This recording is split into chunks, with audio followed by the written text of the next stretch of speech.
ननाथो ननाथः सदा वेङ्कटेशं स्मरामि स्मरामि। हरे वेङ्कटेश प्रसीद प्रसीद। प्रियं वेङ्कटेश प्रयच्छ प्रयच्छ।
ஓம் நமோ வெங்கடேசாய.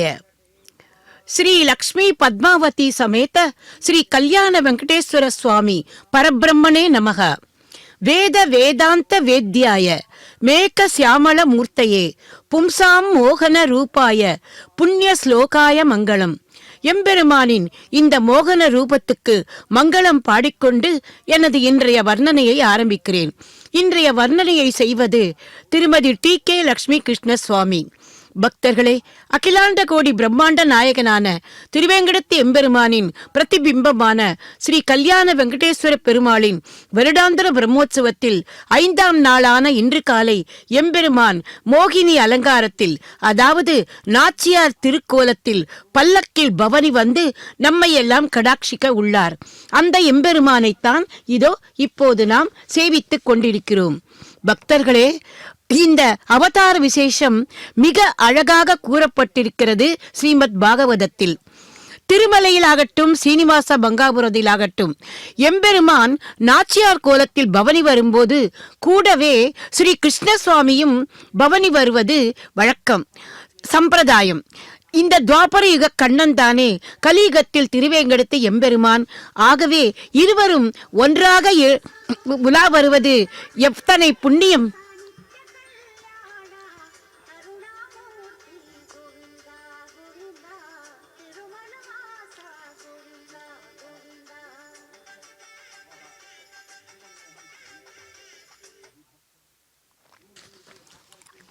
பக்தர்களே, கண்ணன் அடியினை எமக்கு காட்டும் வெற்பு, கடிவினைய இருவினைய கடியும் வெற்பு, திண்ணமது வீடன்ன திகழும் வெற்பு, தெளிந்த பெரும் தீர்த்தங்கள் செறிந்த வெற்பு, புண்ணியத்தின் புகழிதன புகழும் வெற்பு, பொன்னுலகிர் போகமெல்லாம் புணர்த்தும் வெற்பு, விண்ணவரும் மன்னவரும் விரும்பும் வெற்பு, வேங்கட வெற்பென விளங்கும் வேத வெற்பே என்று சுவாமி தேசிகன் திருமலையை கண்ணன் திருவடிகளாகவே கொண்டாடியதை இந்த சமயத்தில் நினைவு கூறுவோம்.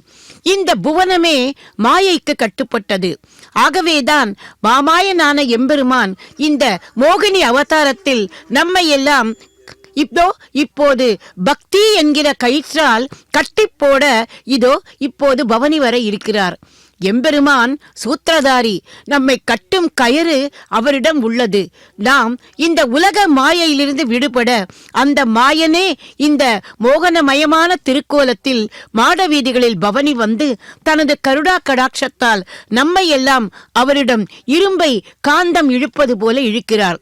பக்தர்களே, உலகில் எந்த கோடியில் இருந்தாலும் அந்த பக்தர்கள் திருமலையை, திருவேங்கடத்தை, எம்பெருமானை நாடி வருவது இந்த ஆகர்ஷண சக்தியினால்தானே. அவரின் பிரதிபிம்பமான ஸ்ரீ கல்யாண வெங்கடேஸ்வர சுவாமிக்கு இந்த பிரம்மோற்சவத்தில் 5ஆம் நாளான இன்று காலை இந்த பல்லக்கில் அவரது திருக்கோலத்தை, லீலா மானுஷ விக்கிரகத்தை சேவித்து நாம் புண்ணியம் பல பெறுவோம். பக்தர்களே, அப்படிப்பட்ட எம்பெருமானை இப்போது இந்த அலங்காரத்தில் சேவிக்கும் போது நமக்கு அந்த மகாலட்சுமியே திருமார்பில் வீற்றிருப்பதாலோ என்னவோ அந்த கார்மேக வண்ணனான எம்பெருமான் அந்த தேவியின் பொன்னிறமும் கலந்து மரகத மலையே பெண்ணுரு கொண்டு வந்தது போல நமக்கெல்லாம் தோற்றமளிக்கிறார். பக்தர்களே, அந்த மரகத மலை அவரது திருத்தோளில் இப்போது நாம் பார்த்தோமானால் ஒரு பொன் கிளி இருக்கும். கிளி சாதாரணமாக பச்சை நிறத்தில் தானே இருக்கும். ஆனால் இந்த மரகத மலையின் தோளில் ஏறியதும் அது கூட பொன்னாக மின்னுகிறதாம். அப்படிப்பட்ட கிளி ஏன் தெரியுமா? எம்பெருமானின் சௌந்தரியம் அந்த கிளிக்கு கூட அப்படிப்பட்ட அழகை கொடுக்கிறதாம். இதை வர்ணிக்க வார்த்தைகளே கிடையாது. அந்த வஜ்ரம் வைடூரியங்கள் கூட தங்களது இயற்கையான ஒளியை விட அந்த எம்பெருமானின் திருமேனிக்கு அலங்காரமாக இருப்பதால் இன்னும் மின்னுவதாக எல்லோரும் கூறுகின்றனர். எம்பெருமானோ அலங்கார பிரியன். ஆகவே ஆபரண பிரியனும் கூட. அவரது வட்சஸ்தலத்தில் மின்னுகின்ற அந்த அட்டிகை கௌஸ்துபம், அவரது திருக்கழத்தை சுற்றி இருக்கும் அந்த காசு மாலை அத்தோடு போட்டி போடுகிறதாம். அதோ இப்போது முதலில் வெளியில் வருபவர் கிருஷ்ணசுவாமி. அந்த கிருஷ்ணசுவாமிக்கு அடுத்தபடியாக இப்போது பல்லக்கில் பவனி வர உள்ளார் நமது சீனிவாச கல்யாண வெங்கடேச பெருமான். பக்தர்களே, எந்த ஸ்ரீமன் நாராயணன் எந்த உற்சவ மூர்த்தியானாலும் சரி, அதோ வருகிறார் பாருங்கள். திவ்ய ஆபரணங்களுடன் தான் தரிசனம் கொடுக்கார். அப்படி இருக்க இந்த போகினி அலங்காரத்தில் இந்த அலங்காரங்களுக்கு கேட்கவா வேண்டும்? ஆபரணம் என்றதும் ஒரு விஷயம் ஞாபகத்துக்கு வருகிறது. பகவான் கட்டிப்பொன் போலே, பகவானின் திருநாமங்கள் ஆபரணங்களைப் போலே என்பார்கள் பெரியோர்கள். கட்டிப்பொன் உயர்வானதுதான், ஆனால் அதை தலையில் வச்சு சுமக்கவா முடியும்? ஆனால் அதே பொன்னால் செய்த ஆபரணங்களை கழுத்தில், கையில், இடுப்பில் என்று போட்டுக்கொண்டு அழகு பார்க்கலாம் இல்லையா? அதுபோல நமக்கு ஆபத்து காலத்தில் உதவுவது எம்பெருமானின் திருநாமங்கள் தானாம்.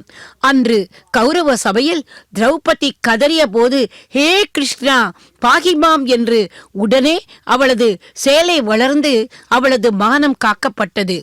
ஆஞ்சநேயர் கடலை கடக்க முற்படும் போது அவர் ஜபித்துக் கொண்டிருந்தது ராமநாமத்தை. இந்த நாமமே அவரை சமுத்திரத்தை கடந்து இலங்கைக்கு கொண்டு போய் சேர்த்தது. ராமன் நேராக வரவில்லை. அதே போல அங்கும் அந்த கௌரவ சபையில் கண்ணன் நேராக வரவில்லை. கண்ணன் அப்போது துவாரகையில் இருந்தாராம். ஆக மொத்தத்தில் எம்பெருமான் வராமல் இருந்தால் கூட அவரது திருநாமம் வந்து ரட்சித்தது அல்லவா? இந்த திருமலையில் மட்டுமல்ல, இதோ இந்த சீனிவாச மகாபுரத்தில் கூட எங்கும் ஒலித்துக் கொண்டிருப்பது கோவிந்த நாமம் தானே. அதனால்தான் ஆண்டாள் கூட திருப்பாவையில் 9வது பாசுரத்தில் மாமாயன், மாதவன், வைகுந்தன் என்று நாமம் பலவும் நவின்றேலோ ரெம்பாவாய் என்று எம்பெருமானின் திருநாமங்களை அனைவரையும் சொல்லச் சொன்னார். நாமும் அந்த நாமங்களை சொல்லிக்கொண்டு இதோ பல்லக்கில் பவனி வரும் எம்பெருமானை இருகரம் தூக்கி சேவிப்போம்.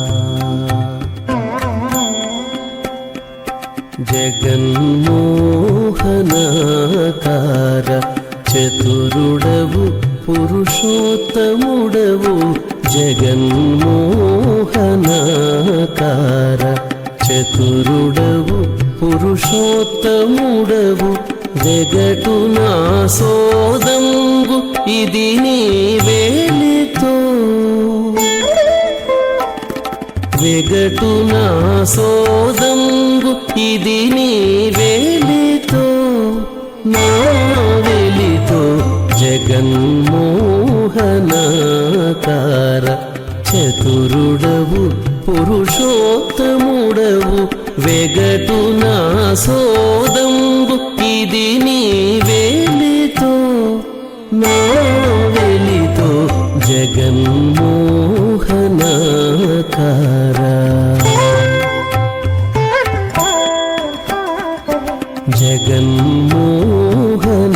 జగన్మోహనాకార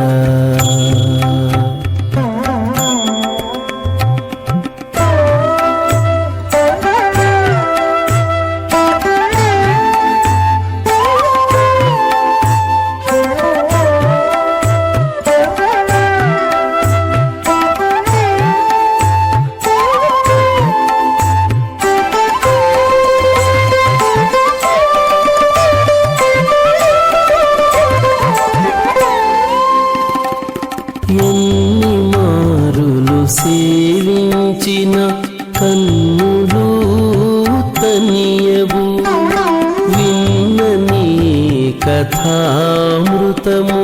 వీనులు తనియవు ఎన్ని మారులు సేవించిన కన్నులు తనియవు విన్న నీ కథామృతమున వేణులు తనియవు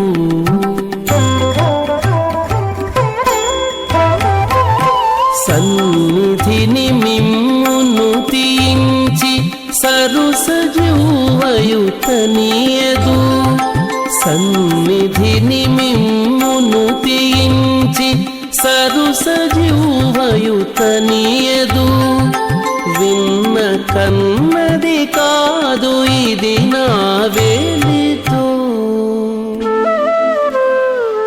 విన్న కన్నది కాదు ఇది నా వేలితో నీ వెలితో జగన్మోహనాకార చతురుడవు పురుషోత్తముడవు జగన్మోహనాకార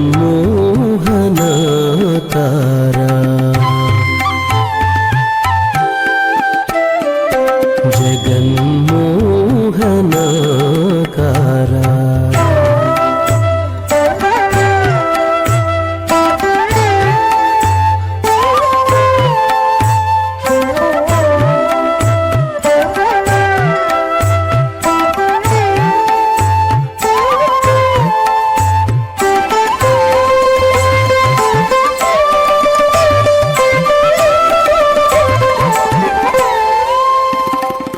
కడగిని ప్రసాదమే కొని కాయము తనియదు బడి ప్రదక్షిణములు చేసి పాదములు ఇవి తనియవు కడగిని ప్రసాదమే కొని కాయము తనియదు బడి ప్రదక్షిణములు చేసి పాదములు ఇవి తనియవు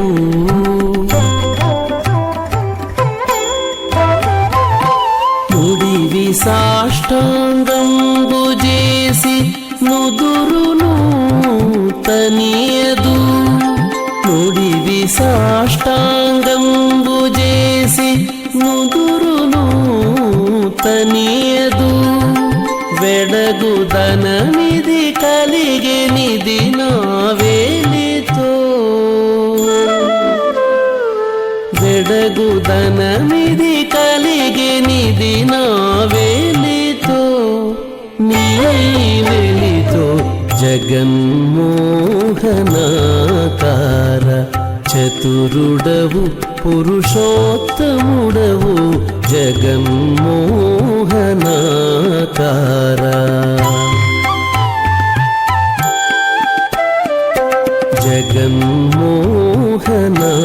జగన్మోహనాకార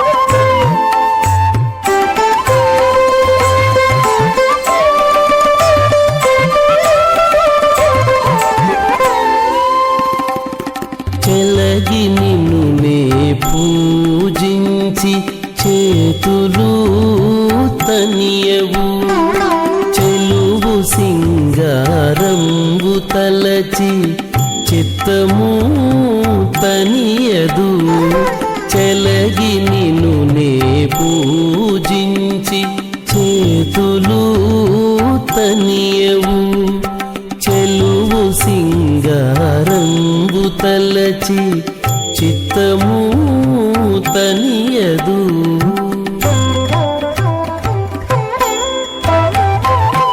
అలరి శ్రీ వెంకటగిరీశ్వర ఆత్మనను మోహింపజేసిది అలరి శ్రీ వెంకటగిరీశ్వర ఆత్మనను మోహింపజేసిది వెలయ నిన్నియుదేరెమును నీవేలితో వెలయ నిన్నియుదేరెమును నీవేలితో నా వెలితో జగన్మోహనాకార. பக்தர்களே, 5ஆம் நாளான இன்று காலை இதோ நாம் எம்பெருமானை மோகன ரூபமாக நாச்சியார் திருக்கோலத்தில் சேவித்துக் கொண்டிருக்கிறோம். இங்கே இன்னொன்றையும் நாம் கவனிக்க வேண்டும். முன்பாக அந்த பல்லக்கில் ஒரு கண்ணாடி. இந்த கண்ணாடி எதற்கு? பெண்களுக்கு எப்போதுமே ஒரு குணம் உண்டு. அழகாக அலங்காரம் முடிந்த பின்னர் தங்கள் ரூபத்தை ஒரு முறை கண்ணாடியில் பார்த்து கொள்வார்களாம். இங்கே மோகினி ரூபம் எடுத்த எம்பெருமானுக்கும் பெண்களைப் போலவே அந்த ஆசை வந்து விட்டது போல் இருக்கிறது. ஆகவேதான் எதிரில் கண்ணாடி. ஸ்ரீரங்கத்தில் இந்த கண்ணாடி சேவையை பார்க்க பக்தர்கள் ஓடுவார்களாம். இங்கே நமக்கு அந்த சிரமம் கூட இல்லை. இதோ நாம் இருந்த இடத்தில், அதாவது நமது இல்லத்திலிருந்தே இதோ இந்த சேவையை தரிசிக்கும் பாக்கியம் இந்த ஸ்ரீ வெங்கடேஸ்வரா பக்தி தொலைக்காட்சி மூலமாக நமக்கு கிடைத்திருக்கிறது அல்லவா? அதற்கு அவர்களுக்கு எவ்வளவு நன்றி சொன்னாலும் போதாது. பக்தர்களே, என்ன அழகான திருக்கோலம்! மோகனாங்க ரூபம், சிரமதில் கொண்டை, தலை ஆபரணங்கள் மின்ன, அழகிய தோளில் அந்த கிளி, சுந்தராங்க வதனத்தில் மூக்குப்பொட்டு, புல்லாக்கு, செவிகளிலே மகர குழைகள், அழகிய கழுத்தை சுற்றி வைரமும் தங்கமும் நவரத்தினங்களும் மின்னும் ஆபரணங்கள் ஒளிவீச, தங்க வளையல்கள் ஆடும் திருக்கரங்களோடு பூவுலகங்களையும் அளந்த அந்த திருக்கால்களை அழகாக மடக்கிக் கொண்டு அந்த பல்லக்கில் ஒய்யாரமாக அமர்ந்திருக்கும் அந்த எழிலை பார்க்கும்போது நமக்கு என்ன ஞாபகத்துக்கு வருகிறது தெரியுமா? அதோ அந்த அழகு ஸ்வரூபத்திற்கு திருஷ்டி எதுவும் வராமல் இருக்க இதோ இப்போது கற்பூர மங்கள ஹாரத்தி. ஸ்ரீமத் பாகவத புராணத்தில் ருத்ரன் பர்ஷிஷித் அரசனின் புத்திரர்களுக்கு ஸ்ரீமன் நாராயணனை துதித்து அருள் பெற யோகதேசம் என்கிற துதியை உபதேசித்து அருளினாராம்.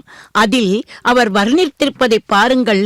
அடர்ந்து நீருண்ட கார்மேக மேனி, படர்ந்து நிற்கின்ற சுந்தர தோற்றம், தொடர்ந்து எழில்வாய்ந்த புயங்கள், உடன் மலர்ந்தோர் புன்னகை, தாமரையின் உள்ளிருக்கும் இதழொத்த கண்கள், காமுறுவோர்க்கு அமுதான புருவமும் பற்களும், பாமரரும் இன்புறவே அன்பான பார்வையும், யாமரையும் நகையெல்லாம் பூண்டதோர் தேகமும், பங்கயத்தின் நூலத்த பட்டாடையும், அங்கத்தில் ஒளி வீசும் மணிமாலையும், கந்தரத்தில் தொங்கும் கௌஸ்துபமாம் ரத்தினமும், அறையிலே அணிந்திருக்கும் ஒளி வீசும் மணிமேகலையும், ஆடியிலே செம்மலர் போல் சேவை தரும் சேவடி. முடிவாக அந்த திருப்பாதத்தில் கொண்டு வந்து முடிக்கிறார். எவ்வளவு அழகாக சித்தரிக்கப்பட்ட அந்த ரூப லாவண்யத்துடன் அந்த ஜகத் காரணனான கல்யாண வெங்கடேச பெருமான் இதோ முதலில் வருவது கிருஷ்ணசுவாமி. எப்போதுமே நான் ஆரம்பத்தில் சொன்னது போல நாச்சியார் கோலத்தில் எம்பெருமான் வரும்போது முன்னாடி கிருஷ்ணசுவாமி வருவது திருமலையில் ஆகட்டும், சீனிவாச மங்காபுரம் ஆகட்டும் ஒரு சம்பிரதாயம். பின்னாலேயே அதோ பல்லக்கில் நாச்சியார் திருக்கோலத்தில் கல்யாண சீனிவாச எம்பெருமான் வந்து கொண்டிருக்கிறார். இதை பார்க்கும்போது இந்த மாகனாங்க ஸ்வரூபத்தை, அதாவது அவரது அந்த திவ்ய அழகை தரிசிக்கும் போது எனக்கு ஒரு விஷயம் ஞாபகம் வருகிறது. இந்த திருக்காட்சியை தரிசிக்கும் போது தெற்கே ஸ்ரீரங்க திவ்ய சேத்திரத்தில் பள்ளி கொண்டிருக்கும் திருவரங்கநாதனின் பிரம்மோற்சவ சமயத்தில் அழகிய மணவாளரான அந்த அரங்கர் நாச்சியார் திருக்கோலம் பூண்டு பவனி வர தயாராக இருக்கிறாராம். அப்போது அவரது அந்த அழகான கொண்டையும் அந்த கொண்டைக்கு அலங்காரமாக அந்த சூரிய பிரபை, சந்திர பிரபை, ராக்குடி போன்ற அணிகலங்களும், நெற்றியிலோ அழகான நெற்றிச் சுட்டி, இப்படி நாசியிலோ அழகான வைர மூக்குத்தி, கழுத்திலோ காசு மாலை, வைர அட்டிகை, மகர மாலை என்று எத்தனை எத்தனை ஆபரணங்களோ அத்தனை ஆபரணங்களையும் சாத்திக் கொண்டு பெருமாள் தயாராக இருக்கிறாராம். அப்போது பக்கத்தில் இருந்தவர் யார் தெரியுமா? அவரது பக்தனான பராசர பட்டர். அந்த பராசர பட்டரை பார்த்து அவர் கொஞ்சம் பெருமிதத்தோடு கேட்கிறாராம், பட்டரே, எனது அலங்காரம் எப்படி என்று. அதற்கு பட்டர் சொல்வதை பாருங்கள். திருப்பாதம் முதல் திருமுடி வரை அந்த எம்பெருமானை ஒரு தரம் பார்த்துவிட்டு, எல்லாம் தத்ரூபமாக தாயாரைப் போலவே உள்ளது, ஆனால் ஒரே ஒரு குறை என்றாராம். உடனே பகவானுக்கு ஆச்சரியம். குறையா? அது என்னவென்று கேட்க, எம்பெருமானே, எல்லாமே தாயாரைப் போலவே இருந்தாலும் அந்த தாயாரின் திருவிழிகளில் எப்போதும் பொங்கி வழியும் அந்த கருணை வெள்ளம் தங்கள் விழிகளில் இல்லையே என்றாராம். பக்தர்களே, அந்த தாய்க்குரிய வாத்சல்யத்துக்காக அவர் சொன்னது. ஆனால் அந்த குறை கூட நம்முடைய எம்பெருமானுக்கு இல்லை. ஏன் தெரியுமா? அந்த தயாதேவி தானே அந்த எம்பெருமானின் திருக்கண்களிலும் புகுந்ததாக சுவாமி தேசிகன் சொல்கிறார். ஆகவே சிங்கம் போல சீரிப்பாயும் அந்த விழிகளில் இப்போது நமக்காக அந்த கருணையும் உள்ளது. கமப்பிய நவத்திம் வந்தே கருணாலயம் என்று தயாசதகத்தில் போற்றியது போல அந்த தயாதேவியே உருவெடுத்துக் கொண்டு வந்தது போல நம் போன்ற பக்தர்களுக்கு இந்த நாச்சியார் திருக்கோலத்தில் தரிசனம் தருகிறார் நமது கல்யாண வெங்கடேச பெருமாள். அவரது அந்த கன்னத்தில் இருக்கும் அந்த திருஷ்டி பொட்டை பார்த்தாலே நிஜமாகவே இவருக்கு எந்த கண் திருஷ்டியும் படக்கூடாது, பட்டு விடாது என்றுதான் நமக்கு தோன்றுகிறது. பக்தர்களே, எம்பெருமானின் இந்த வாகன சேவையின் முன்பாக குழந்தைகளும் பல வேடங்களை தரித்துக் கொண்டு ஆடி ஓடி செல்கின்றனர். அவர்களின் அந்த உற்சாகத்தை பார்த்தாலே ஒரு பிரமிப்பாக இருக்கிறது. இதையெல்லாம் பார்க்கும்போது எனக்கு இன்னொரு விஷயம் கூட ஞாபகத்துக்கு வருகிறது. நமது திருமலையில் திருவேங்கடமுடியானின் புரட்டாசி பிரம்மோற்சவத்தின் போது இந்த நாச்சியார் கோல திருக்கோல சமயத்தில் ஸ்ரீவில்லிபுத்தூரிலிருந்து ஸ்ரீ ஆண்டாள் மாலை திருமலைக்கு அனுப்பப்பட்டு அதை மூலமூர்த்திக்கு சமர்ப்பிப்பது வழக்கம். அதே போல அவரின் பிரதிபிம்பமான ஸ்ரீ கல்யாண வெங்கடேசர் பெருமாளின் பிரம்மோற்சவத்திலும் 5ஆம் நாளான இன்று காலை திருப்பதி கோவிந்தராஜ பெருமாள் ஆலயத்தில் வீட்டிற்கும் அந்த ஆண்டாள் பிராட்டியின் மாலை இந்த எம்பெருமானுக்கு அனுப்பப்படுகிறது.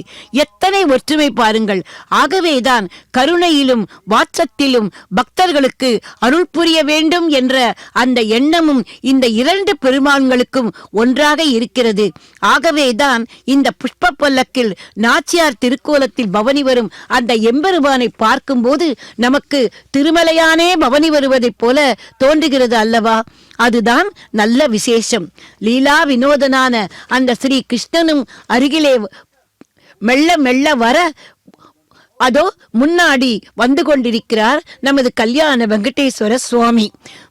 பக்தர்களே, இந்த ஆலயத்தை பார்க்கும்போது நமக்கு தோன்றுகிறது, அந்த காலத்தில் எப்படி இருந்த அந்த அந்த சித்தர்கூடம் என்று அழைக்கப்பெற்ற அந்த இடம் பின்னாடி அந்த அன்னமாச்சாரிய தாளப்பாக்க அன்னமாச்சாரியத்தை சேர்ந்த அவருடைய அந்த மகன்களால் இங்கே ஒரு அக்ரஹாரம் ஏற்படுத்தப்பட்டு காலப்போக்கில் அது நன்றாக உருவகிக்கப்பட்டு தாயார் பெயரையும் சேர்த்து சீனிவாச மங்காபுரம் என்று பெயரிட்டு உள்ளார்கள். ஆகவே அந்த தாயாரை பார்க்கும்போது நமக்கு எப்படி இருக்கிறது? எம்பெருமான் நாச்சியார் திருக்கோலம் கொண்டதையும் கொஞ்சம் பார்ப்போம். அமிர்தம் இருக்கும் கலசத்தை தேவர்களின் கையில் இருந்து அந்த பார்க்கடலை கடைந்து முடித்ததும் அசுரர்கள் பறித்து கொண்டு ஓட பலசாலியான அசுரர்களிடமிருந்து அதை எப்படி பெறுவது என்று எம்பெருமான் ஸ்ரீ மகாவிஷ்ணுவை பிரார்த்தித்தார்களாம் தேவர்கள். அவர்கள் பிரார்த்தனைக்கு இறங்கி பகவான் அதிரூப சௌந்தரியவதியாக மோகினி வடிவத்தில் அசுரர்களின் முன் தோன்ற அந்த மோகன லாவண்யத்தில் மயங்கிய அந்த அசுரர்கள் அந்த அமிர்த கலசத்தை மோகினியிடம் தந்தார்களாம். அவள் சொன்னாளாம், நான் இந்த அமிர்தத்தை உங்கள் எல்லோருக்கும் பங்கிட்டு கொடுக்கிறேன் என்று. அந்த அசுரர்களும் நம்பிவிட்டார்கள். மாயா ரூபியான பகவான் அந்த மோகினி வடிவிலேயே அந்த அமிர்தத்தை இரு பிரிவினருக்கும் பிரித்து தருவது போல ஆடிக்கொண்டும் நடித்துக்கொண்டும் அதை தேவர்களுக்கு அளித்த கதை நாம் அறிந்ததுதானே. அதோ அந்த சர்வமங்கள ஸ்வரூபத்திற்கு கற்பூர மங்கள காலத்தி சர்வாவய சௌந்தரிய சம்பதா சர்வசேதசாம் சதாசம் மோகனாயாஸ்து வெங்கடேசாய மங்களம் என்று அந்த சௌந்தரிய ஸ்வரூபத்துக்கு நாமும் மங்களம் பாடுவோம். இதே போன்று இன்னொரு முறையும் மோகினி அவதாரம் எடுத்திருக்கிறாராம் ஸ்ரீஹரி. அதையும் இங்கே நாம் பார்க்கலாம். பஸ்மாசுரன் என்று ஒரு அசுரன் பரமசிவனை நோக்கி கடுமையான தவம் செய்து அவரிடமிருந்து ஒரு அபூர்வமான வரத்தை பெற்றானாம். முதலில் தனக்கு மரணமே வரக்கூடாது என்று கேட்டான். அப்போது சிவபெருமான் அது இயலாத காரியம், பிறந்தவர்கள் அனைவரும் ஒரு நாள் இறந்தே தீர வேண்டும் என்பது விதி என்றதும், அப்படியானால் ஒன்று சொல்கிறேன், நான் யார் தலைமேல் கை வைக்கிறேனோ அவர்களால் தான் நான் மடிய வேண்டும் என்கிற வரத்தை பெற்றானாம் பஸ்மாசுரன். கொடுங்குணம் படைத்த அந்த அசுரன் அல்லவா, அப்படியே தந்து விட்டாராம் சிவபெருமானும். ஆனால் அந்த நன்றி மறந்தவன் தான் கொடுத்த அந்த வரத்தை பரிசோதிக்க வரம் கொடுத்த அந்த பரமசிவரின் தலையையே கை வைக்க ஓடி போக செய்வதறியாது திகைத்த சிவபெருமான் அப்போது அவருடைய உதவிக்கு வந்தார் நமது மகாவிஷ்ணு. மீண்டும் ஒரு முறை மோகினி ரூபம் எடுத்து அந்த பஸ்மாசுரனின் முன்னே தோன்றினார். அழகழகாக ஆடினார், பாடினார். அந்த பேரழகில் மயங்கிய அந்த அசுரன் தான் வந்த காரியத்தை மறந்து அந்த மோகினியின் பின்னால் ஓடுகிறானாம். தன்னை மணந்து கொள்ளும்படி கேட்கிறானாம். அப்போது மாமாயன் அல்லவா எம்பெருமான், நான் செய்வதையெல்லாம் நீ திரும்ப செய்தால் உன் எண்ணம் பூர்த்தியாகும் என்று உரைக்க மூடனான அந்த அசுரனும் சம்மதிக்கிறார்.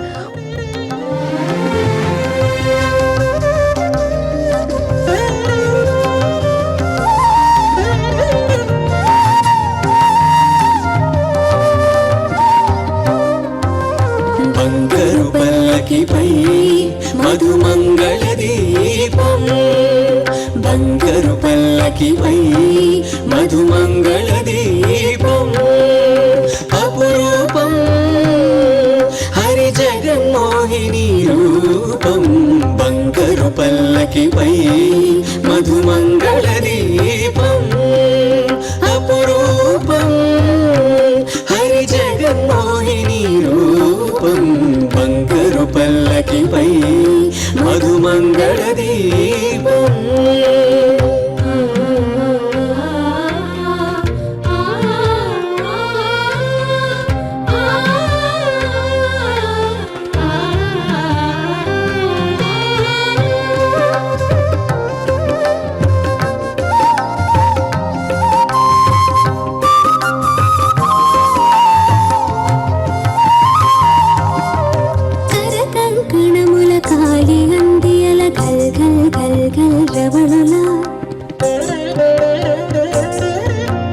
పట్టురైక కోక ముక్కు పుడక బులాకి దుత్తుల తళుకుల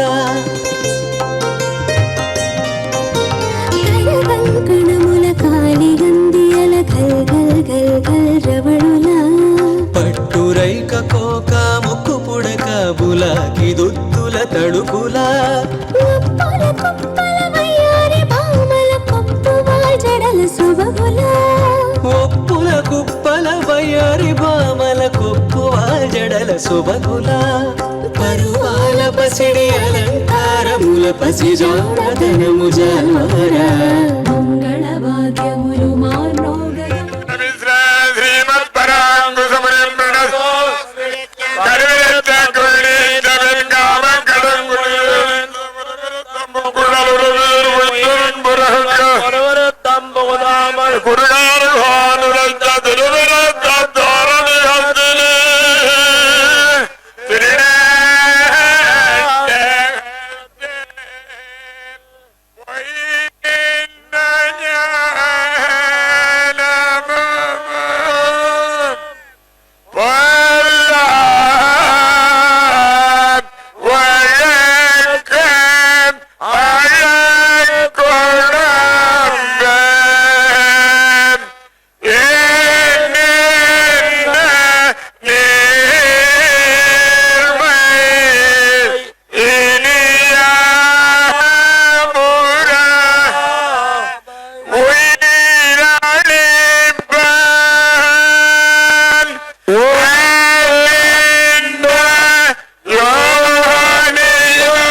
పట్టురైక కోక ముక్కు పుడక బులాకి దుత్తుల తడుకులా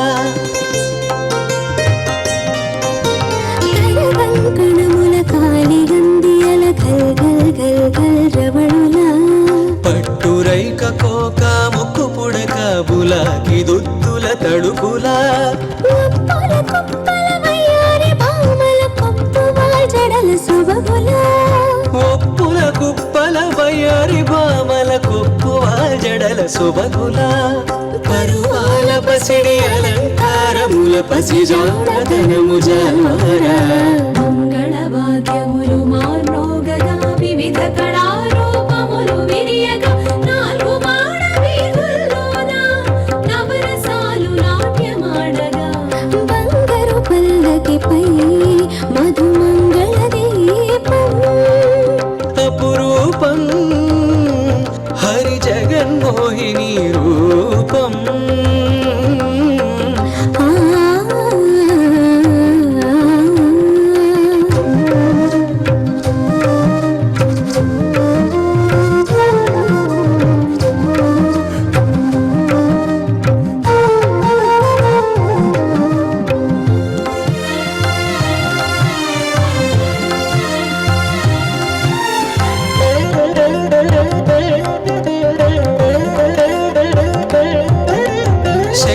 చక్రముల బదులుగా కరముల చిన్ని చిలకల సిరులొలుక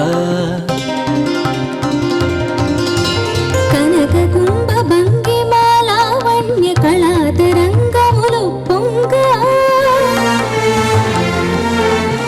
శంఖ చక్రముల బదులుగా కరముల చిన్ని చిలకల సిరులొలుక కనక కుంభ భంగిమాలావణ్య కళాతరంగములు పొంగ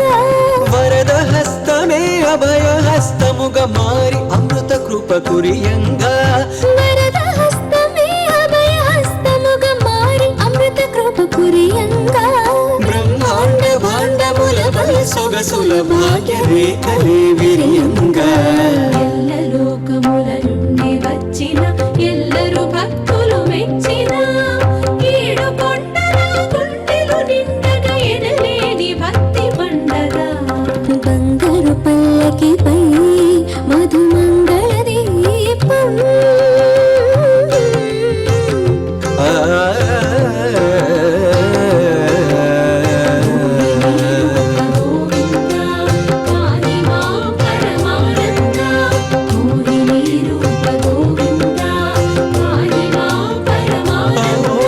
జగన్మోహిని శ్రీ సౌందర్య సుమహోదయ శృంగార రస సర్వస్వ సప్త శృంగే సమంగళం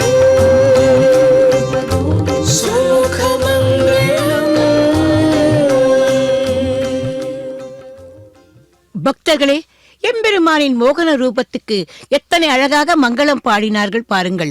இப்போது நாம் அந்த விட்ட கதையை தொடர்வோம். மூடனான அந்த பஸ்மாசுரன் மோகினியின் அந்த வார்த்தைக்கு கட்டுப்பட்டு பம்பரமாய் சுழன்று சுழன்று அவளைப் போலவே ஆடினானாம். மகுடியின் நாதத்தில் மயங்கும் பாம்பு போல அந்த மோகினியோடு சேர்ந்து ஆடினான். அப்படி ஆடினான். முடிவாக மோகினி என்ன செய்தால் தெரியுமா? தன்னுடைய அழகான மலர் கரங்களை தனது சிரசில் வைக்க மயக்கத்தில் இருந்த பஸ்மாசுரனும் அந்த தனது கைகளை தனது தலையில் வைத்துக் கொள்ள அவன் தலைமேல் பட்டதும் பகீர் என்று நெருப்பு. அந்த நெருப்பில் பஸ்மாசுரன் பஸ்மமானான். தேவர்கள் பூமாரி பொழிய சிவபெருமான் ஓடோடி வந்து அந்த மோகினி அவதாரமான ஸ்ரீ மகாவிஷ்ணுவை ஆலிங்கனம் செய்து கொண்டாராம். பக்தர்களே, தவமிருந்து வரங்களை வேண்டிப் பெறுவது பெருமைதான். ஆனால் அந்த வரத்தால் மற்றவர்களுக்கு தீம்பு நேரக்கூடாது, வரம் தீய வழியில் பயன்படக்கூடாது என்பதை உணர்த்தவே எம்பெருமான் மோகினி அவதாரம் எடுத்தார். இந்த மோகன லாவண்ய திருக்கோலத்தில் பிரம்மோற்சவத்தின் 5ஆம் நாளான இன்று காலை நாம் எம்பெருமான் அந்த பல்லக்கில் வீதிவலம் வருவதை பார்த்து கொண்டிருக்கிறோம். இந்த தெய்வீக அழகை தரிசித்து நாம் எம்பெருமானிடம் என்ன வேண்ட வேண்டும் தெரியுமா? எம்பெருமானே, எங்களுக்கு நல்ல புத்தியை கொடு என்றுதான் வேண்ட வேண்டும். நாளூரான் என்று ஒருவன், அவன் தன் சூழ்ச்சியால் குலோத்துங்க சோழன் ஸ்ரீ ராமானுஜரின் சிஷ்யரான கூரத்தாழ்வாரின் கண்களை பறித்தானாம். இதை அறிந்த ராமானுஜர் மனம் வருந்தி காஞ்சி தேவராஜ பெருமாளை தரிசித்து வேண்டும்படி கூறினாராம். உடனே கூரேசரும் வரதராஜஸ்தவம் என்பதை இயற்றினார். பெருமாள் பிரதட்சமானார். அப்போது கூரேசர் கேட்ட வரம் என்ன தெரியுமா? நாளூரானும் நலம் பெற வேண்டும். அந்த நாளூரான் இவரது கண்களையே பறித்தவன், தீங்கு இழைத்தவன். இருந்தாலும் அவருக்கு எப்படிப்பட்ட குணம்! பக்தர்களே, நாமும் இப்படிப்பட்ட குணத்தை தான் இந்த எம்பெருமானிடம் வேண்ட வேண்டும். அப்போது நாடும் வீடும் நலம் பெறும் என்பதில் எந்தவிதமான சந்தேகமும் இல்லை. அதோ இந்த அருகில் இருக்கும் கிருஷ்ணரை பார்க்கும்போது இன்னொரு விஷயம். கையிலே வெண்ணெய் முத்தையோடு ஆடி ஆடி நர்த்தனம் ஆடிக்கொண்டு வருகிறார் கண்ணன். இதை நவநீத நாட்டியம் என்கிறார் தன்னுடைய கோபால விம்சதியில் சுவாமி தேசிகன். நவநீத நாட்டியம் என்றால் என்ன தெரியுமா? ஆயர்பாடியில் கண்ணனுக்கு எது பிரியமானது என்று நமக்கு தெரியும், வெண்ணெய். இந்த வெண்ணெய்க்காக கண்ணன் கோபிமார்களின் வீடுகளுக்கெல்லாம் செல்வாராம். அந்த கோபிமார்களுக்கு கண்ணன் என்றால் இஷ்டம்தான். இருந்தாலும் அந்த கண்ணன் தங்கள் பேச்சை கேட்கிறானா இல்லையா என்று பார்க்க வேண்டும் என்று கண்ணனை பார்த்து, எங்கள் தாளத்துக்கு ஏற்ப நீ அழகாக நாட்டியம் ஆடினால் உனக்கு நாங்கள் வெண்ணெய் தருகிறோம் என்று சொல்ல, குட்டி கண்ணனும் தன்னுடைய குட்டி குட்டி கால்களை வைத்துக்கொண்டு அந்த கோபியர்களின் தாளத்துக்கு ஏற்றாற் போல் ஆடினானாம். இதைத்தான் நவநீத நாட்டியம் என்கிறார் சுவாமி தேசிகன். அந்த அழகான அந்த நாட்டியத்தை பார்த்து மெய்மறந்து போனார்களாம் கோபிமார்கள். பக்தர்களே, அவர்கள் மட்டுமா, நாமும் தான் அந்த எம்பெருமானின் திவ்ய சொரூபத்தை, அந்த கண்ணனை, அந்த கண்ணனின் லீலா வினோதங்களை, அந்த ஸ்ரீமத் பாகவதத்தை நினைக்கும் போதெல்லாம் நமக்கும் அப்படிப்பட்ட சந்தோஷம் தானே வருகிறது. அந்த கண்ணனும் இதோ இப்போது கூடவே வந்து கொண்டிருக்கிறார். கண்டோம் கண்டோம் கண்ணுக்கினியன கண்டோம் என்று நம்மாழ்வாரைப் போல நாமும் இந்த பிரம்மோற்சவ சமயத்தில் அந்த ஆயர்பாடி கண்ணனையும் இந்த நாச்சியார் திருக்கோலத்தில் இருக்கும் கல்யாண வெங்கடேஸ்வர பெருமாளையும் ஒரு சேர தரிசிப்போம். காண கண்கோடி வேண்டும் என்பார்கள். நமக்கு இந்த கோடி கண்கள் போதுமா என்று கூட தெரியவில்லை. ஏனென்றால் இந்த பக்கம் பகவான், அந்த பக்கம் பகவான். ஒருவர் நாச்சியார் திருக்கோலம், ஒருவர் கண்ணன். ஆக மொத்தத்தில் இருவரையும் ஒரு சேர தரிசித்துக் கொண்டிருக்கிறோம் அல்லவா? இந்த ஆச்சரியமான விசேஷமான விஷயம் திருமலையிலும் இந்த கல்யாண வெங்கடேஸ்வர எழுந்தருளி இருக்கும் சீனிவாச மங்காபுரத்தில் மட்டுமே உண்டு. வேறெங்கும் காண முடியாது. இப்போது நாம் அடுத்து அந்த கண்ணனின் அந்த புன்சிரிப்பு இந்த திரு அவதாரத்தில் நமக்கு என்னத்தை உணர்த்துகிறது தெரியுமா?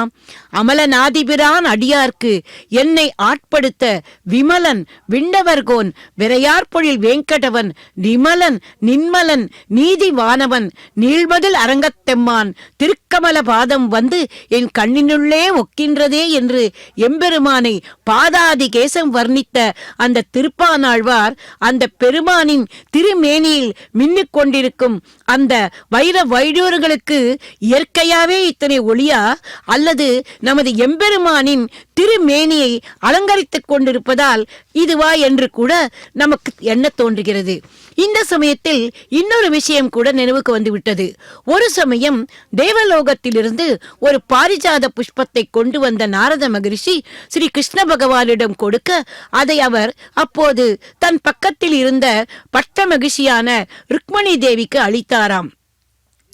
இதை அறிந்த சத்யாதேவி கோபம் கொள்ள அவளுக்காக தேவலோகத்துக்கு போய் இந்திரனோடு போரிட்டு பாரிஜாத மரத்தையே கொண்டு வந்து நட்டாராம் ஸ்ரீ கிருஷ்ண பரமாத்மா. எம்பெருமானின் திருவிளையாடல் இத்துடன் நிற்குமா? தன் மணாளரான அந்த கண்ணன் தனக்கே சொந்தமாக வேண்டும் என்கிற பேராசையில் நாரத மகரிஷியின் சொற்படி ஒரு யாகத்தை தொடங்கி அதன் முடிவில் கண்ணனையே நாரதருக்கு தானமாக கொடுத்தாளாம் சத்யாதேவி. கண்ணனின் எடைக்கு சமமாக வஜ்ரமும் வைடூரிகளும் பொற்காசுகளும் கொடுத்தால் கண்ணனை திரும்ப மீட்டு அவள் தனக்கே சொந்தமாக்கிக் கொள்ளலாம் என்று நாரதர் சொல்ற 14 லோகங்களையும் ஆள்கின்ற அந்த எம்பெருமானை தராசு தட்டில் உட்கார வைத்து விட்டாளாம் சத்யாதேவி. இங்குதான் தொடங்கியது பகவானின் இன்னொரு லீலை. பக்தியின் பெருமையை அனைவருக்கும் நிரூபிக்க தன்னுடைய சொந்த மனையாளை கூட சோதனைக்கு உள்ளாக்க எம்பெருமான் தயங்க மாட்டார். தன் பொக்குஷத்தில் இருக்கும் அத்தனை வஜ்ர வைடூரிய நகைகளையும் பொற்காசு மூட்டைகளையும் தங்க கட்டிகளையும் வைத்தும் அவைகள் கண்ணனுக்கு எடைக்கு சமமாகவில்லையாம். திகைத்து போனாளாம் சத்யாதேவி. என்ன செய்வதென்று தெரியாமல் தவிக்கிறாள். உடனே ஓடிப்போய் ருக்மணி தேவியிடம் போய் முறையிடுகிறாள்.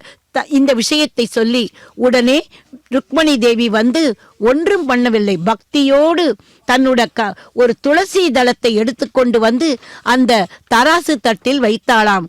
அவ்வளவுதான், அந்த தட்டு சமமாகியதாம். பக்தர்களே, இதிலிருந்து நமக்கு என்ன தோன்றுகிறது? பக்தியுடன் சமர்ப்பித்த உடனே அந்த உண்மையான பக்தியை முன்னால் எதுவும் நிற்க முடியாது என்பது புரிகிறது அல்லவா? ஆகவேதான் இந்த பக்திதான் வேண்டும் என்பதை தன்னுடைய தேவிகளின் மூலமாகவே காட்டிய அந்த துவாபர யுக கண்ணன் தான் இதோ இப்போது அந்த கல்யாண வெங்கடேச பெருமானின் பக்கத்தில் எழுந்தருளி நம்மை எல்லாம் உய்விக்க வந்திருக்கிறார். பக்தர்களே, நாம் எவ்வெருமானை நேரடியாக சென்று அடைய முடியாது. அதற்கு ஒரு ஆச்சாரிய சம்பந்தம் வேண்டும். அவர் மூலமாக அவரிடம் அந்த சரணாகதி தத்துவத்தை கற்ற பிறகுதான் பகவானை நெருங்க வேண்டும். இது அனைவருக்கும் சாத்தியமா? ஆகவேதான் இதோ நம் முன்னே உலா வந்து கொண்டிருக்கும் அந்த எம்பெருமானை கோவிந்தா கோவிந்தா கோவிந்தா என்று அவரது நாமாவளியை சொல்லிக்கொண்டு நமது கரங்களை சிறமேல் தூக்கி வணங்கினால் அதுவே போதும் என்று நம்மை எல்லாம் ரட்சிக்க தானே இந்த வீதி உலா வந்து கொண்டிருக்கிறார் பகவான். பக்தர்களே, அவன் சௌலபியன், எளிமையானவன், எந்த பேதமும் இன்றி எல்லோருக்கும் சுலபமாக அணுகக்கூடியவன். ஆகவேதான் அந்த எம்பெருமான் వీధుల నెల్ల వీడే కృష్ణుడు, ఆదిగోని మెరిసి నీ ఎల్లవాడి కృష్ణుడు.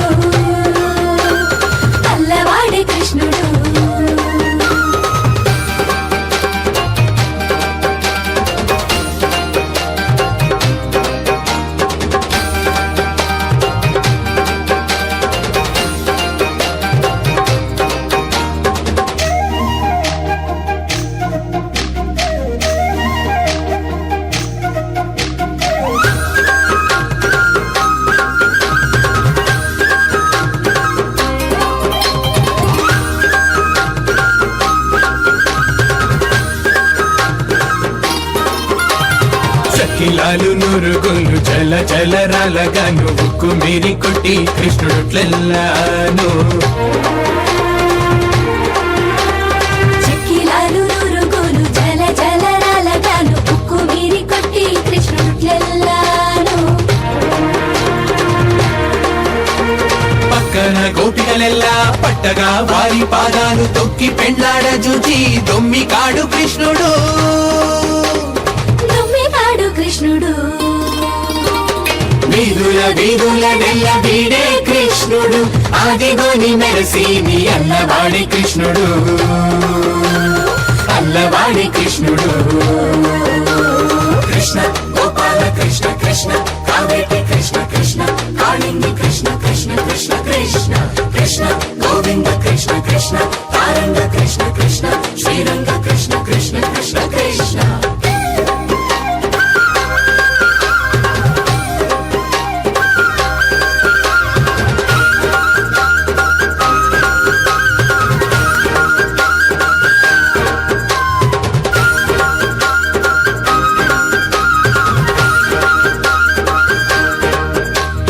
పాలు పెరుగులు పెద్ద పరటుల వెన్నెలు సోలిగొండ దంతులలో జొర్రుకొని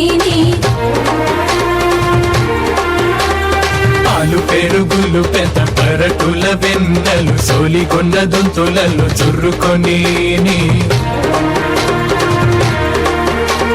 కోలల గోపాలులకు గొప్పన వంచి పోసేని చాలునన్న మానడు జాడకాడు కృష్ణుడు జానకాడు కృష్ణుడు వీధుల వీధుల నెల్ల వీడే కృష్ణుడు ఆదిగోని మెరసి నీ అల్లవాడి కృష్ణుడు అల్లవాడి కృష్ణుడు కృష్ణ గోపాల కృష్ణ కృష్ణ కావేటి కృష్ణ కృష్ణ కాళింగి కృష్ణ కృష్ణ కృష్ణ కృష్ణ కృష్ణ గోవింద కృష్ణ కృష్ణ తారంగ కృష్ణ కృష్ణ శ్రీరంగ కృష్ణ కృష్ణ కృష్ణ కృష్ణ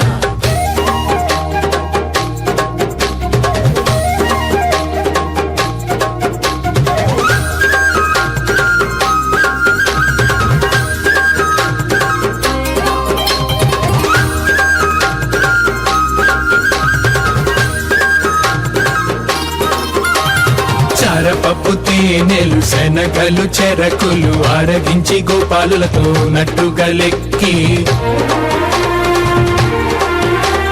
చారపప్పు తేనెలు సనగలు చెరకులు ఆరగించి గోపాలులతో నట్టుగలెక్కి కోరి అలమేలు మంగ గూడి శ్రీ వెంకటేశుడై మేర మీది ఏగి వీడే మేటి కాడు కృష్ణుడు మేటి కాడు కృష్ణుడు వీధుల వీధుల నెల్ల వీడే కృష్ణుడు ఆదిగోని మెరసి నీ అల్లవాడి కృష్ణుడు అల్లవాడి కృష్ణుడు వీధుల వీధుల నెల్ల వీడే కృష్ణుడు ఆదిగోని మెరసి నీ అల్లవాడి కృష్ణుడు అల్లవాడి కృష్ణుడు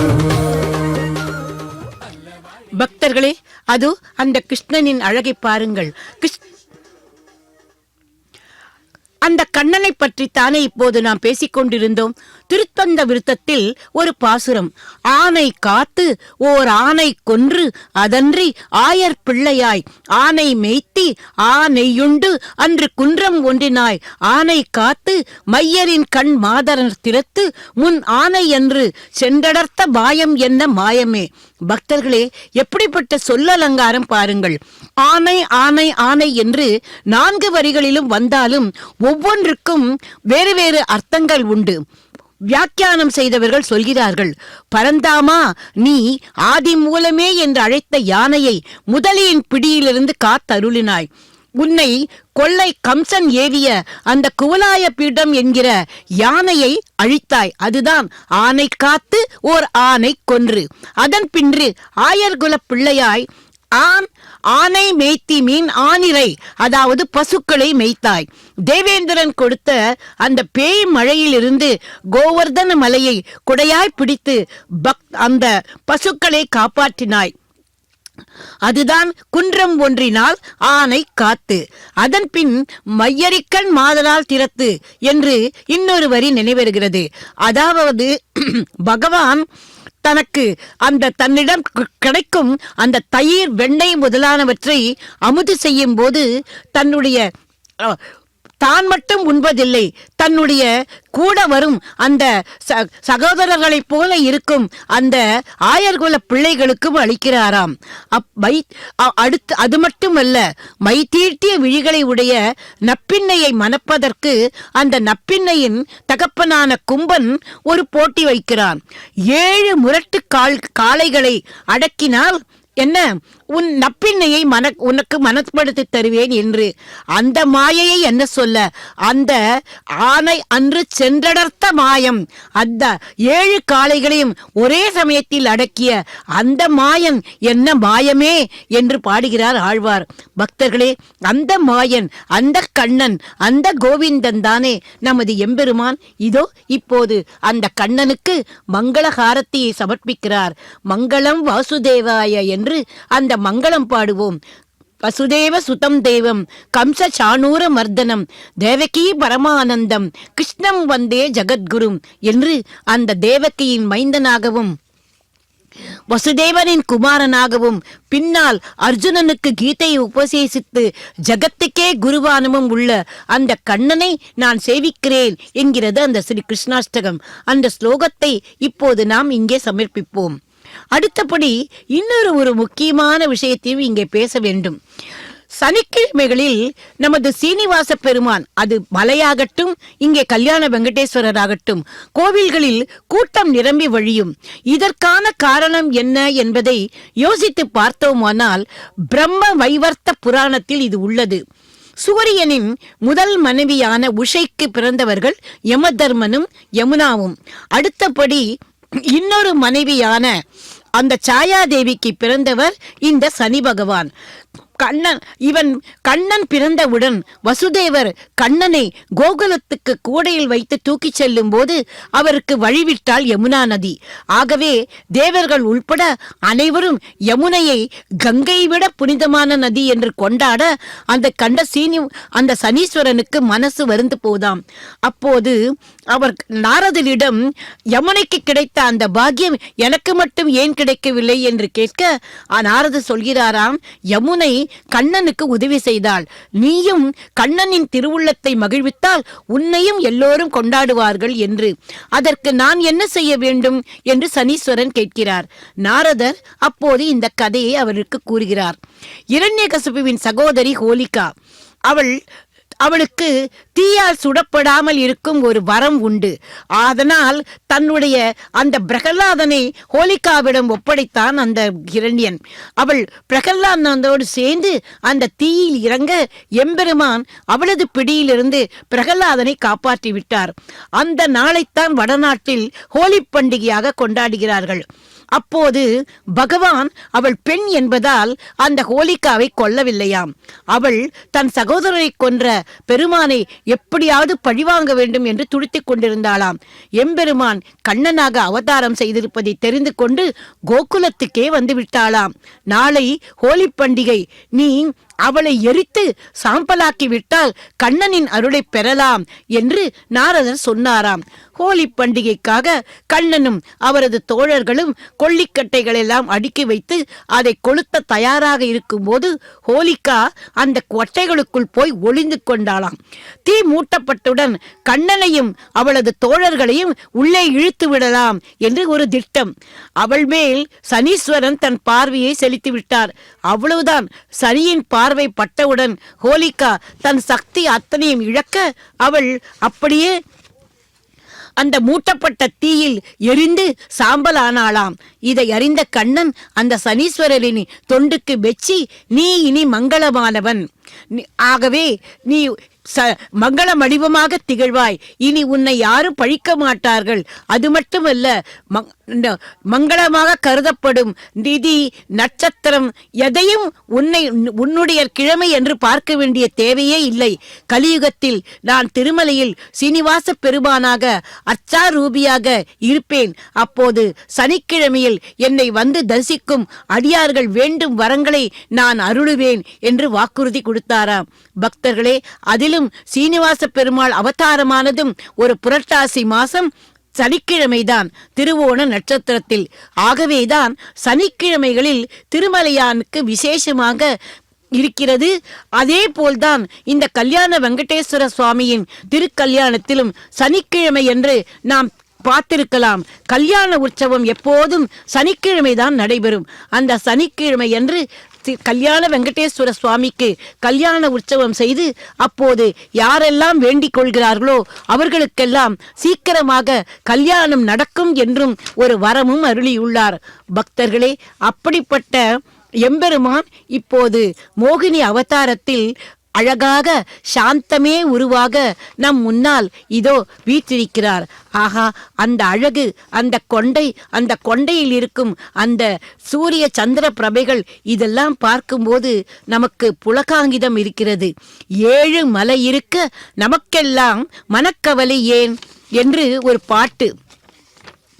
7 பிறவிக்கும் எதற்கும் பயமில்லை என்கிறாராம் ஒரு கவிஞர். அதற்கு அடுக்கடுக்காக அவர் சொல்கிற காரணங்களை பாருங்கள்.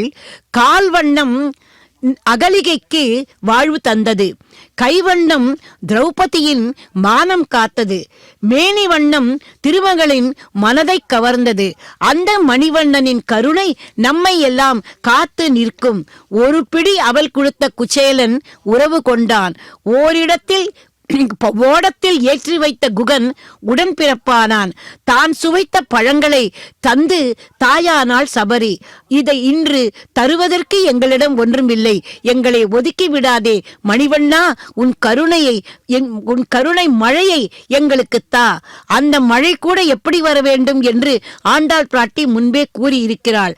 ஆழிமழை கண்ணா என்று சொல்லி ஊழி முதல்வன் உருவம் போல் மெய்கருத்து பாழியன் தோளுடை பற்பனாவன் கையில் ஆழி போல் மின்னி வலம்புரி போல் நின்றதிருந்து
పరిమళాలు మించగా పలురతుల దనిసి బాగుగ దేవుళ్ళు తాను పలురతుల దనిసి బాగుగ దేవుళ్ళు తాను విలసిల్లినిదిగో శ్రీ వెంకటేశుడు విలసిల్లినిదిగో శ్రీ వెంకటేశుడు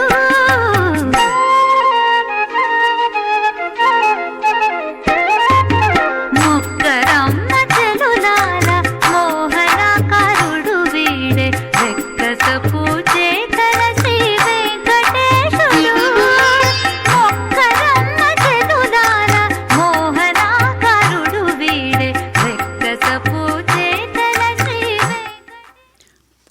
பக்தர்களே, எம்பெருமானை நாம் சேவித்துக் கொண்டிருக்கிறோம். நம்முடைய பாப்பங்கள் ஒரு மூட்டை இருக்கிறதே என்று நாம் பயப்பட வேண்டாம். நமக்கு பருந்து பேச உபயதேவிகளும் கூட இல்லையே என்ற கவலையும் வேண்டாம். ஏனென்றால் இப்போது எம்பெருமானே அந்த தாயாரின் வடிவத்தில் தானே இதோ இப்போது இந்த பல்லக்கில் எழுந்தருளிக் கொண்டிருக்கிறார். ஆகவே நிச்சயமாக தன்னுடைய அருள்மழையை எம்பெருமான் வழங்குவார் என்பதில் சந்தேகமே இல்லை.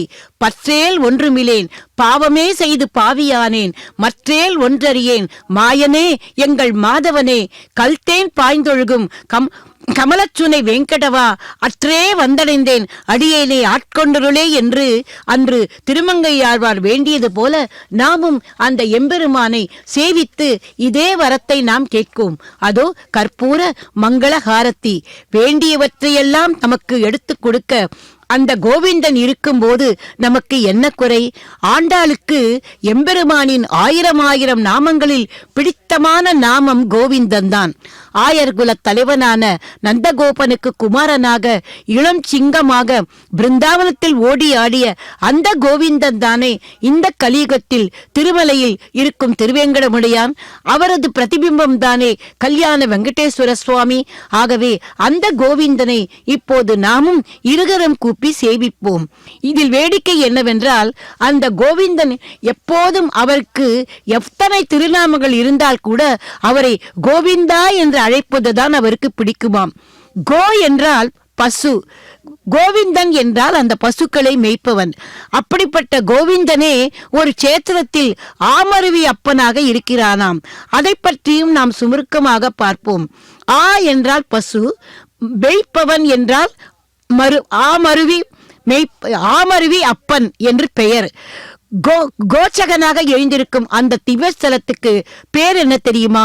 தேரெழுந்தூர். உபசிரவஸ் என்று ஒரு மன்னன், அவனுடைய ரதம் தேரெழுந்தூர் வழியாக செல்லும் போது அந்த தேரின் நிழல் பட்டு மாடு கன்றுகள் எல்லாம் மயக்கமாக விழுந்ததாம். அவைகளை மேய்த்து கொண்டிருந்த இடைச்சிறுவர்கள் தங்கள் வலிமையால் அந்த தேரை இழுக்க தேர் சக்கரம் பூமியில் புதைந்து விட்டதாம். சக்கரத்தை மேலே தூக்கவே மன்னனால் முடியவில்லை.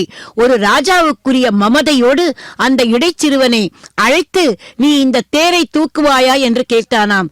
அந்த இடைச்சிறுவன் வேறு யாரும் இல்லை, சாட்சாத் கோவிந்தன், நமது கண்ணன் தான்.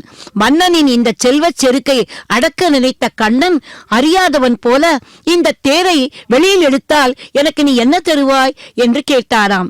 நான் ஒரு அரசன், என்னிடம் பொன்னுக்கும் பொருளுக்கும் குறைவில்லை, எது கேட்டாலும் கொடுப்பேன் என்று கர்வமாக சொன்னாராம். அதற்கு அந்த இடைச்சிறுவன், பொன்னும் பொருளும் எனக்கெதற்கு, எனக்கு 1000 குடை வெண்ணெய் தந்தால் போதும் என்றானாம். உடனே மன்னனுக்கு ஆச்சரியம். கோடானு கோடி பேருக்கு படியளக்கு அந்த நமக்கும் தான் ஆச்சரியம். பகவான் போய் வெண்ணையை கூலியாக கேட்கிறானா என்று.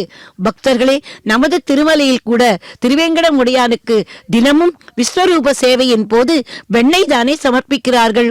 தன்னிடம் கேட்கும் சிறுவன் எம்பெருமான் என்பதை அறியாத மன்னன், முதலில் நீ காரியத்தை முடி, எல்லாம் தருகிறேன் என்றானாம். கண்ணிமைக்கும் நேரத்தில் தேரை தூக்கி நிறுத்திவிட்டு கூலியை கேட்டான் அந்த கண்ணன். இடைச்சிறுவன் தானே. இந்த சமயத்தில் தான் அரசன் ஒரு தவறு செய்தான். இவனுக்கு என்ன கணக்கா தெரிய போகிறது என்று எண்ணிக்கொண்டு 1000 குடம் வெண்ணெய்க்கு ஒரு குடத்தில் மட்டும் தண்ணீரை வைத்தானாம். யாருக்கு யார் பரீட்சை வைப்பது? அரசன் வைத்த அத்தனை குடங்களில் இருந்த வெண்ணையும் தண்ணீராக ஓடி அந்த இடமே வெள்ளக்காடாகி விட்டதாம். தவறை உணர்ந்த அரசன் அந்த சிறுவனின் கால்களில் விழ அவனுக்கு கோசக்கனாக ஆமருவி அப்பனாக தரிசனம் தந்தாராம் எம்பெருமான். அவரே கோவிந்தன். அந்த கோவிந்தனே மலையப்பன். அன்று கோவர்தனகிரியை தன் சுண்டு விரலால் தூக்கிய பசுக்களையும் ஆணையையும் காத்த அந்த கோவிந்தன் இதோ நம் கண்ணெதிரே பவனி வந்து கொண்டிருக்கிறார். அதே சூடரே மோகன ரூபம்,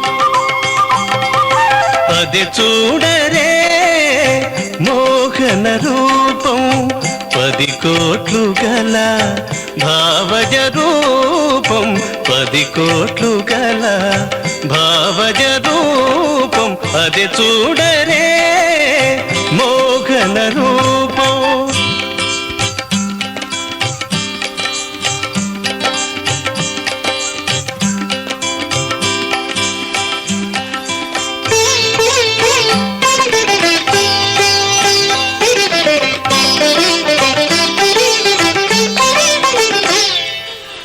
వెలయగ 16,000 మగువలను అలమిన ఘన మోహన రూపం.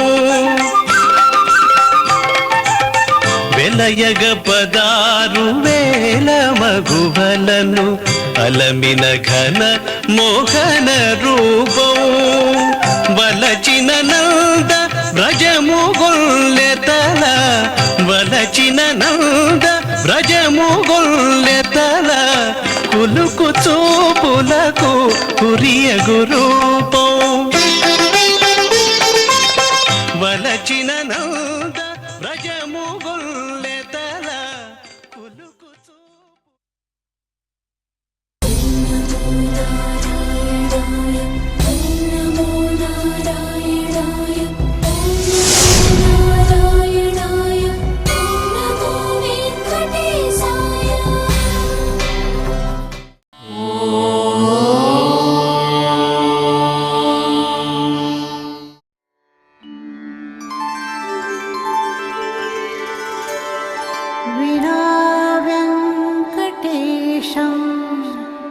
ननाथो ननाथः सदा वेङ्कटेशं स्मरामि स्मरामि.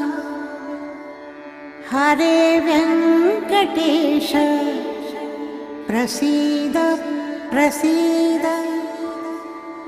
प्रियं वेङ्कटेश प्रयच्छ प्रयच्छ.